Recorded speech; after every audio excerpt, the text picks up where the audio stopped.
everyone, welcome back to the Valentine Reset Voices. Today we have with me the amazing Grace Embodiment. Why do I call you Grace Embodiment? Yeah, because that's what's on my face. It has just enveloped who you are. Right now, I forget that you actually have a proper surname, but you are Grace Embodiment to me. Welcome, Grace Embodiment. Please introduce yourself and tell us a bit about what you do. Okay, hello everyone. My name is Grace. Okay, Grace Embodiment. That's what you see on Facebook. Okay, because I run a blog, Embodiment of Grace. Okay, so Grace Festus, Grace Embodiment of Grace. Okay, I'm a chartered accountant turned family life practitioner, or what people know as relationship coach. Outside here, in other countries, they know it as a marriage mentor. So basically, I help singles to undo their checklist before they walk down the aisle, and afterwards teach them how to honeymoon for life, because it doesn't just stop after yes I do. You need to keep this spark alive and make every day a beautiful experience with your spouse. That is what makes the relationship last long. So forever is a long time. So that's basically what I do, really, relationship. Great, thank you. And so we're on the Valentine Reset campaign, and it's a campaign focused on self-love, restoring or empowering people to think confidently about themselves and becoming the best people for themselves, and even in a relationship. What would you say is the place of self-love in becoming a highly attractive individual? Like, what's the place of self-love in helping me to become the person that everybody wants to hang out with, everybody wants to fall in love with, and even end up in the marriage relationship with? You see, self-love is very key to personal happiness, and it's the happiness you experience as an individual that you will infuse into your relationship.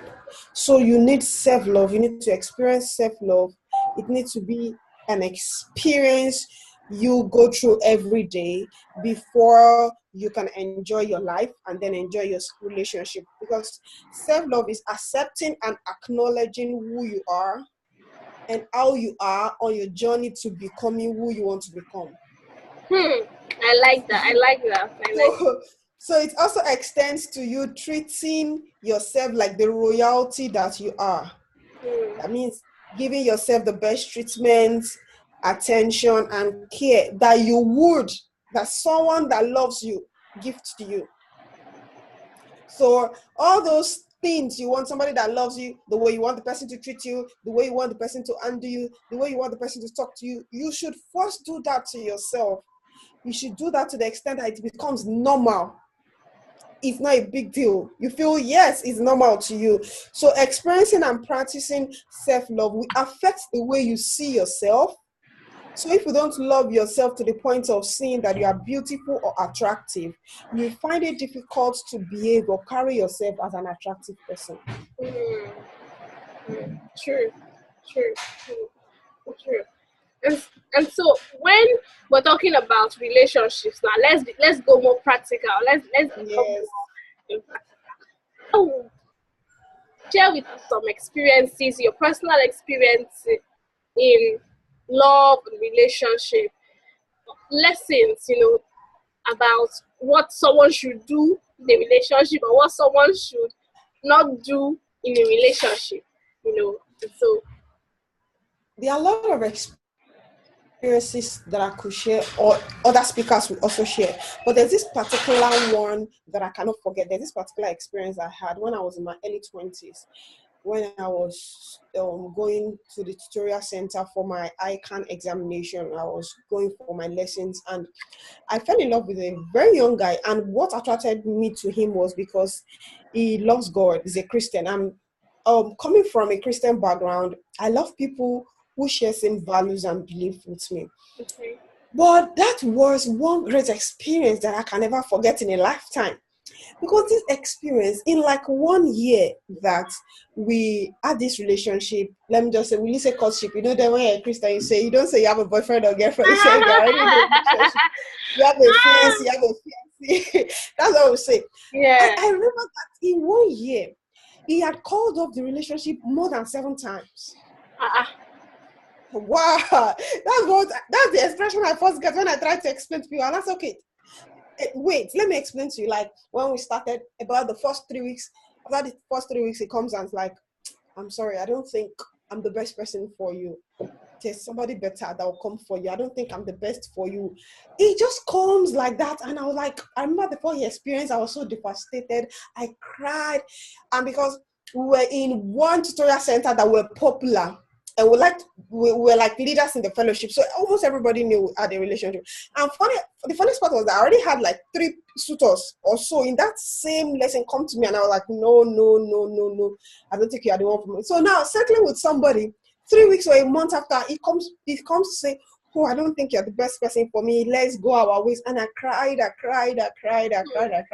that was it.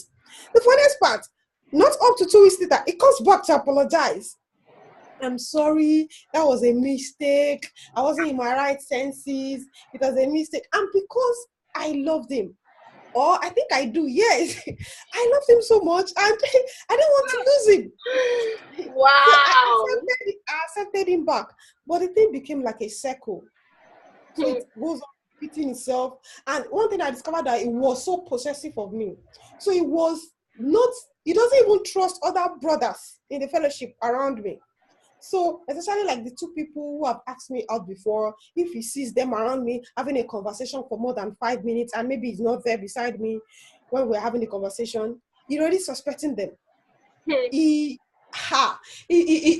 discontinued his communication with them. So it started affecting my relationship with other people too. So that means anybody has an issue with, I should automatically have issue with the person. So this went on for almost a year. Until I had an encounter reading this. It was one of those times when he had gone again. I knew he was still going to come back. This time he has gone for a long time, maybe like a month, 2 months. And I was reading The Purpose-Driven Life by Rick Warren. And and it was this daily portion. You have to read the lessons and stuff. And there was this particular day, I can't remember the particular day, he was teaching on forgiveness, or something on forgiveness, repentance, and something related to self-love. And was saying that if somebody has treated you badly, has treated you negatively, emotional wise, or in a relationship, has toyed with your emotions, it is okay to forgive them. But if you've come to a conclusion that you've done it over and over again, you are in a position to make a right decision that you no longer need them in your circle. You no longer need them to be in relationship with you. Forgive them. Yes, God has commanded that. You need that to live a very beautiful life. But don't trust them again with your emotions. And I mean, yes, that was it. And I remember that I think I was saying some prayers and I was like calling his name and saying, oh guy, I forgive you for all the times you've toyed with my emotions, all the times you've made me cry, all the times you've made me bitter. But then I've come to an understanding that you are not matured enough to handle this relationship.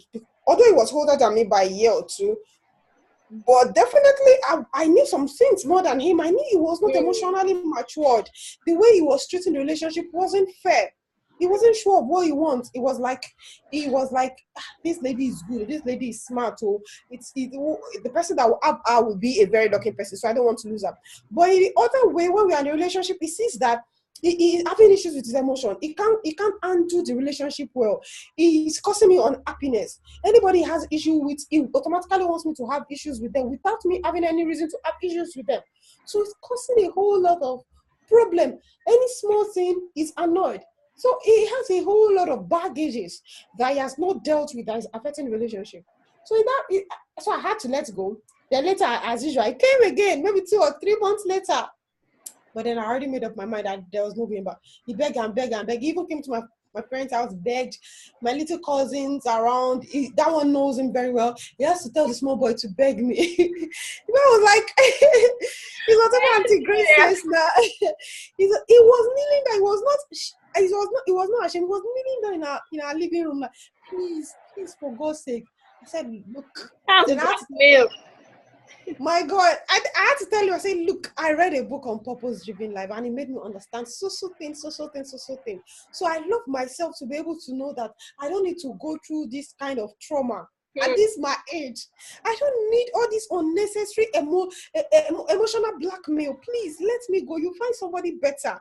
Even you too, you find somebody better. Just let me go. I've come to an understanding that you will still repeat this thing with me. Maybe if you permanently lose me, it will teach you a lesson where you want to go into relationship with somebody else. And so that was it. So it made me understand that, number one, I hold myself the duty to be happy. And I need to safeguard my happiness. I need to watch out. What are those things that are trying to toy with my emotions? And I need to protect my heart. It's the way I handle myself that will determine the way somebody else will handle me and protect me. So I watched how I was being treated, and I didn't know this wasn't a fair treatment. This wasn't a good treatment. Although I cried. I said, well, like, okay, those tears, fine. Sometimes it's therapeutic. You cry, and it helps you to heal. So, but it's not supposed to be tears of pains all the time. Tears of pain. If you're in a relationship and the tears you usually shed are tears of pain, tears of sorrow, tears of unhappiness, then you need to caution yourself, ask yourself questions. Am I in the right relationship? So if it's causing you pain, two should be better than one. It's synergy. When two comes together, it should be synergy, because normally 2 + 2 is 4, but in synergy we say 2 + 2 is 5. So it should make you better. So, but what is making you cry more than you've never cried like that when you're with your parents? So why should your relationship make you cry like that? If it's making you cry, then my dear, you need to let go and move forward. So those are the lessons I learned from that relationship. I learned that I need to love myself well enough to know when I'm being mistreated, to know when I'm being taken for granted, because it goes a long way to self-esteem. My self-esteem was seriously tampered with. Then I begin to feel as if I don't marry this guy, then I'm done for. How will I say a better person? That was the thought.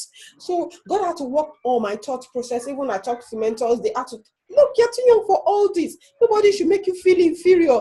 If he says he's going today and he wants to come back tomorrow, that means he has not made up his mind. He's not matured enough to handle a relationship. Let's go and move on. Somebody better will come.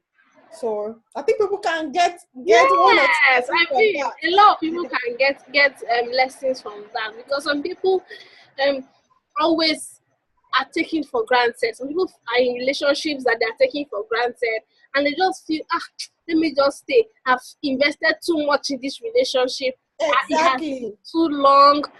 He knows my parents know his parents, and all those things, and then the relationship is not adding value to you. You're sad in the relationship, but you just feel, I'm just there. Let's just try. He will try. Just move on. And so I love the fact about knowing what is good for you, and knowing that if it's not moving you in the direction, of progress, you should not hold on to it and say, okay, let me try and amend it. Let me try and manage it. And manage it. And manage it.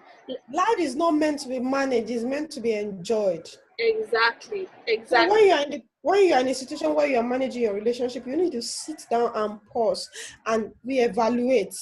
What are we doing wrong? What am I doing wrong? What is my partner doing wrong? What do we need to correct? Because life, there's so much problems in life, in this world, on this life, on daily basis, on the road, in everyday encounter, that you need a place of rest, you need a place of succor, you need a place of love, and that is what your relationship should do to you. So if your relationship is adding to the wahalas you are facing every day, that's double wahala. That's some people, you just see that they commit suicide. They come outside to the world, they smile, they laugh. People feel they are okay, they are all right, but inside they keep quiet, they are dying silent. A lot of people are dying silent like that. Some women in domestic abuse or form of abuse, and they just die untimely. Some due to high blood pressure. You don't know, maybe the cause of the high blood pressure is a loveless marriage, a loveless relationship, and they refuse to voice out. So these days I tell people, get help. Don't mind what people are saying outside. It's your life first. It's not, you want to die, and people will still continue to talk. People will always talk when you're happy, when you're sad, when you are making it, when you're not making it. People will always have something to talk about. So it's very important that when you know something is not right, you are so unhappy, always unhappy, you need to get help. So very important. You need to get help. Thank you, thank you so much for that. Now, the question that I would want you to really handle is, what's the consequence of too much too soon? By that I mean, many teenagers, young adults, are caught up in the web of everybody is having sex before marriage. Why shouldn't I? So what would be your um advice, especially you're a relationship coach now? What are the consequences of having sex too early in a relationship, especially for these young ones? Like, let me start with saying this, that not everybody is having sex before marriage. Thank It's you. just that not everybody. I did not have sex before marriage, and I know a couple of friends too. A I couple did of not have friends, a sex before couple of marriage friends as well. too. So a whole lot of people. But the issue is because people that are not even having it, most don't want to speak out because they feel it's not fashionable. I Mm, said, some people say virginity is old fashioned. I said it's not old fashioned, it's God fashioned. mm, yes, Even yes. even now, those companies that talk about contraceptive, that produce contraceptive, even suggest that abstinence is the best prevention. Mm. Abstinence is the best. That even the contraceptive fails sometimes 1%, 2%, 5%. So love, love no be sex, and sex no be love. Simple. Exactly. So when somebody tells you, have sex with me to prove that you love me, that person is being Mm, selfish. It's selfishness. It's mm, selfishness, self-centeredness, and lack of self-control. Somebody exactly. who really is pressuring you to have sex to prove that he love you more. That kind of person have the tendency to cheat on you in marriage. Like, for Mm, instance, when you are far apart, or maybe work made you to be many distance away from each other, or maybe the woman is heavily pregnant, and maybe at that time it is advisable by doctor, it was advised by doctor that she stay away maybe for some few weeks or some few months, or maybe due to illness. Such kind of a person that couldn't hold body before marriage will not be able to practice self-control in marriage. So it's mm. very important. All these instructions given by God are for our benefits. So it's just like they are eye openers to help us know that, oh, this is my kind of person. This kind of person, if he can wait for me, if he can abstain because of me, then it's doable. It's doable in marriage. That means that I can trust this person when we get married. So one of the beauties, see, sex outside marriage can never be used to prove that you love someone. So one of the beauties of saying no to premarital sex is that you have no regrets of having slept ways before the marriage end at the altar. So what happens? You are so sure we're going to get married. There are people that a day to marriage, they decide, one of the two parties decide that I'm not going on with this. What if you have slept together? Then you have that regret. You have that personal issue that, oh, I've slept with this person, that you are not able to preserve yourself for the right person you will end up with. So God's instruction is flee fornication. It's for our benefits. He knows, there are a lot of soul ties. Some people don't believe in soul ties, but soul ties exist. There are a lot of soul ties that is affecting a lot of people's marriages today, and it's as a result of the premarital sex they've had. Okay. Because sex is not just physical. There's something spiritual about sex. There's a mystery about sex. So it's a covenant. It's like in the process of you having sex with someone, you are saying, you are making a vow that I give myself to you. I give you my body, my spirit, and my soul. So that is what it means. Mm, So if you do it before marriage, you've already made covenant with someone. That is what it means. So it's not everyone that you date that you can marry. exactly. Exactly. So you have to be sure that now, when we're talking about too much too soon, you have to be sure that the relationship is heading somewhere meaningful before you start sharing even sensitive issues. Apart from marital sex, too much too soon. Some people share sensitive issues that are not supposed to be shared in the first date, second date, even a month. There are some relationships You've not defined it. He has not shown intention that he wants to marry you. She's not shown intention that she wants to say yes to you. I start telling him sensitive things about your family. Do you understand? So we have to be very, very careful. Some issues need to be shared at the start of the relationship, but not every issue. Issues like maybe I have a child, I have a love child before. Okay, exactly. Yeah, exactly. So like that one, I can share that one so early that I'm a single mother. I may not look like it, but I was like, wow, so you should know whether in case if this relationship is heading somewhere, can you settle with someone who already has a child before? So you don't have to waste your time. Such kind of information Okay. shared early. But information that has to do with maybe something hereditary in the family, you have to be sure that this person is not just there for friendship. The person wants relationship. So when it gets to the point of relationship, I like you so much, I like you so much, I want to spend the rest of my life with you. They begin to share information. Can you deal with this? Can you deal with this? So very important. Great, great, great. Thank you. I mean, I could listen to you all day, and I like the extra angle you added about information and how much you should share about yourself. How much information people you should know at certain points. Whether or not your parent, although there are time for there's time for everything.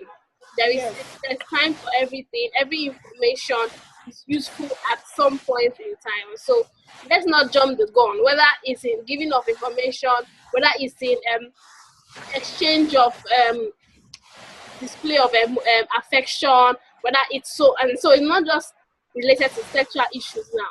So what's your final words for young people who have raging hormones, who are getting attracted to each other? So what do you want them to do? Since they should not have. There is nothing abnormal about your raging emotions, your raging hormones. It's Okay. normal. It shows that you are human, that you have the ability to have feelings for someone. So Hmm. it's what you do with the feelings that matters. Exactly. So it's learning self-control. Now, someone who has been involved in premarital sex before, we need to go on a journey. If he's going to stay away now from premarital sex, he has to take conscious effort. If possible, have a counselor who helps you, who holds you accountable, an accountability partner that when your emotions are raging, you can just call the person that, hey, hello, I need help. This is, and the person will know what to tell you to calm you down. Very, very Okay. critical.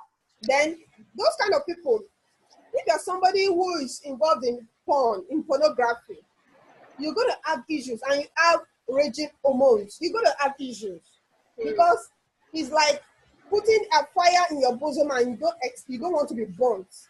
You Okay. are walking on live coals and you don't want your feet to be burnt. You don't want it's not possible. You're going to get burnt. So stay away from things that trigger your hormones unnecessarily. That's why it's very important that you know yourself, understand yourself, and grow yourself. Knowing and understand yourself, what I react to, the other person may not react to it. Hmm.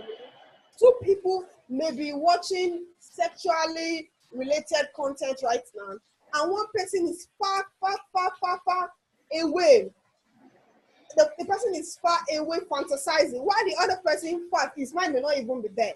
It depends on levels. So understand yourself, know when to flip the remote, know when to change the channel. Your five senses are very important when you want to keep your hormones under control. Be mindful of your five senses: what you watch, what you touch, Okay. what you touch. You have feelings for someone. You are in a relationship with the person, and that it can be you have sexual feelings for the person. You don't just hug the person tight unnecessarily and start rubbing the person's body. You're playing with fire. You're playing with fire. So what you touch, what you feel. That's what I'm saying. You have feelings for, and you want to stay away from premarital sex. Two of you to have an understanding, know the boundaries. If possible, write them down so that you can Hmm. constantly be reminded of the boundaries you have set. And two of you can go ahead by having accountability partner or a mutual mentor who you both are accountable to. Then you can state guidelines that, okay, we can't stay indoors when nobody is around. And we should always make sure the doors are open. We don't stay alone in the house. If not, we could go out, go to eatery, go to the cinema, enjoy outdoor experience. Even if we want to talk and chat, we will be around where other people are. That's wisdom. Wisdom is profitable to direct. So watch what you feel, what you listen to. There's some music, there's some content of music that, man, you will feel defied even when you listen to them. I know the Nigerian Broadcasting Network or so has banned some music because of their sexual related content that it should not be aired on Nigerian television. But yet, those videos, we have them on YouTube. We have them on YouTube.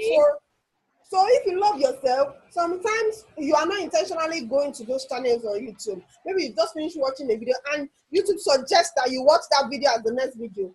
You have the right to not click. You have the right to not click. So you have to be careful. And what you use your tongue for, that is what you taste, goes a long way in influencing what triggers your emotions. So a teenager who complains will be triggered by anything that spells nudity or connotes sex. So watch your 5 senses. Guard yourself with all diligence. Yes, that's it. And have an accountability partner. If you want to achieve it, it's possible. Make up your mind about it and have accountability partner and be truthful to yourself. When you go wrong, when you make a mistake today, oh, you didn't want to do that, you made a mistake today, don't crucify yourself forever.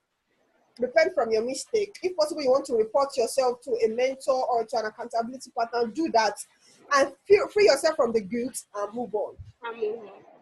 Wow. Thank you so very much. This one has been, a workshop. It's not just a talk. Like a full workshop. Thank you, Grace Festus, for sharing. This has been really insightful. How can anyone who's watching this connect with you, to either learn more about relationship or if person has like personal issues and want to be coached by you, how can they reach you?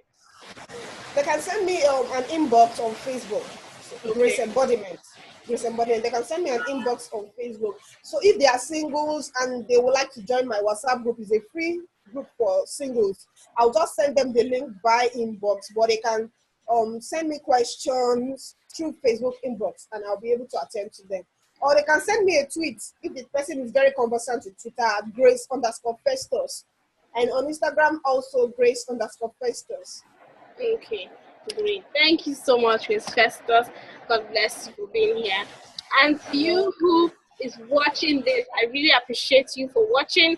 If you haven't taken anything from this, know that your sexual life is under control. You can control it. You are not subject to raging hormones. And your 5 senses, if you watch and man your 5 senses, you can excel in becoming the person who is vibrant, who is a highly attractive person. You love yourself and you are on your way to building a wonderful relationship.